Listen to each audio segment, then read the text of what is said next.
આપણે સૌને કોઈને કોઈ એવા ટીચર તો યાદ જ હોય છે જેમણે આપણા જીવન પર એકદમ ઊંડી છાપ છોડી દીધી હોય. પણ શું છે એ વાત જે કોઈ શિક્ષકને ખરેખર મહાન બનાવે છે? તો ચાલો આજના આ વિશ્લેષણમાં આપણે એ જ સમજીએ કે એક શિક્ષકનો પ્રભાવ ખરેખર શું હોય છે અને એ આટલું બધું મહત્વનું કેમ છે. કેટલી દમદાર વાત છે નહીં? અને બસ આ જ વિચાર આપણા આજના વિશ્લેષણનો પાયો છે.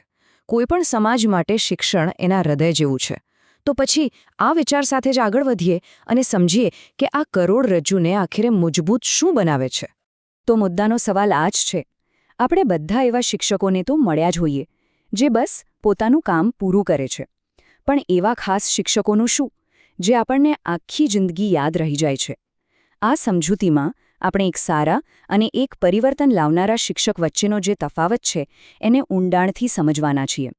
આપણી જે સ્ત્રોત સામગ્રી છે એ શિક્ષકોને સમજવા માટે એક બહુ જ રસપ્રદ 4 ભાગનું માળખું આપે છે.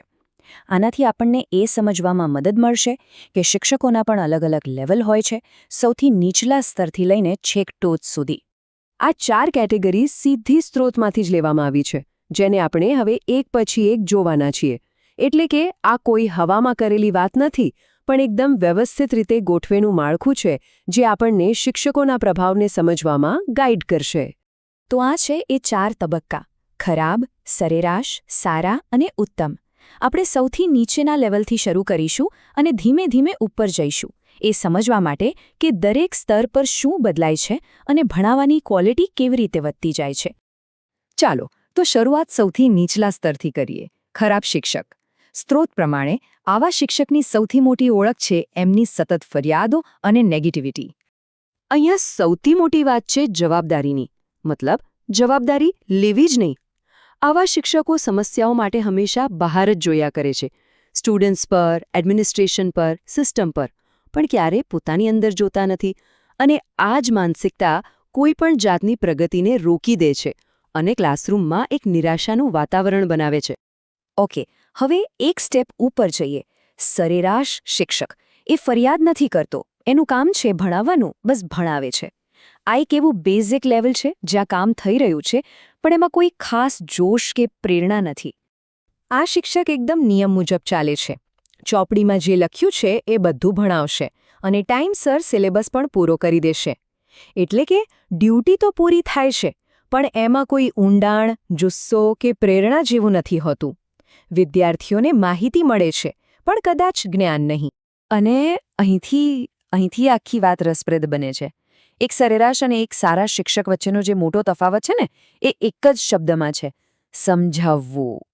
એક સારો શિક્ષક ખાલી માહિતી આપીને છૂટી નથી જતો, પણ એ પાક્કું કરે છે કે વિદ્યાર્થીઓને એ વાત ખરેખર સમજાય. એ અઘરા વિષયોને સહેલા બનાવે છે અને ખાતરી કરે છે કે જ્ઞાન વિદ્યાર્થીઓના મગજ સુધી પહોંચે અને તેઓ એને બરાબર ગ્રહણ કરે. આ બહુ મોટો અને બહુ જ મહત્વનો તફાવત છે. અને હવે આપણે પહોંચીએ છીએ ટોચ પર. બસ આ જ એ લેવલ છે જે સાધારણને અસાધારણથી જુદું પાડે છે. એક ઉત્તમ શિક્ષક ફક્ત ભણાવતો કે સમજાવતો નથી, એ પ્રેરણા આપે છે. આ માત્ર ભણાવવાની વાતો નથી, આ તો લાઈફ બદલી નાખે એવા ગુણ છે. એક ઉત્તમ શિક્ષક વિદ્યાર્થીની અંદર શું ચાલી રહ્યું છે સમજે છે, એમની જિજ્ઞાસાને જગાડે છે અને એમને એવા સવાલો પૂછવા માટે પ્રોત્સાહિત કરે છે જે એમના મન અને એમની દુનિયા બંનેને વિશાળ બનાવે. એ ફક્ત વિષય નથી ભણાવતા, એ વિચારવાની એક નવી રીત શીખવે છે.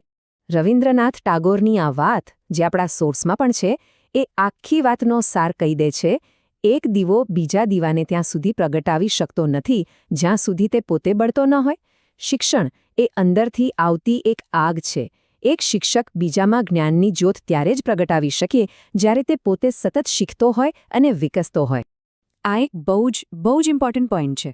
સ્ત્રોત એવું સૂચવે છે કે સિસ્ટમ ભલે ગમે તેટલી ખરાબ કેમ ન હોય, એક મહાન શિક્ષક એની ખામીઓને પણ પાર કરી શકે છે. એ તો ટીચરની પોતાની તાકાત, એમનો જુસ્સો અને એમનું કમિટમેન્ટ છે જે ક્લાસરૂમમાં સાચું અને કાયમી પરિવર્તન લાવી શકે છે. તો પછી આ બધી વાતનો સાર શું નીકળ્યો? આપણે આ 4 પ્રકારના શિક્ષકોને શા માટે સમજવા જોઈએ? કારણ કે આનાથી આપણને શિક્ષણનો અસલી મતલબ સમજાય છે, જે માત્ર માહિતી આપવાનો નથી પણ જિંદગી બદલવાનો છે. આ સરખામણી જો બધું ક્લિયર થઈ જશે. એક બાજુ છે ભણાવવું, જે એક પ્રોસેસ છે, અને બીજી બાજુ છે પ્રેરણા આપવી, જે એક પરિવર્તન છે. એક ઉત્તમ શિક્ષક ફક્ત વિષય નથી શીખવતો, પણ એ વિદ્યાર્થીને એવો આત્મવિશ્વાસ અને એવી જિજ્ઞાસા આપે છે જે એમની આખી જિંદગીને એક નવો આકાર આપી શકે છે. તો બસ આ જ વિચાર પર આવીને આપણે અટકીએ છીએ. એક ક્ષણ માટે શાંતિથી વિચારો, કોણ હતા એ ટીચર જેણે જીવનમાં માત્ર ભણાવ્યું જ નહીં પણ સાચા અર્થમાં પ્રેરણા આપી? એ અનુભવ જ શિક્ષણની સાચી શક્તિ અને એના અમર વારસાને બતાવે છે.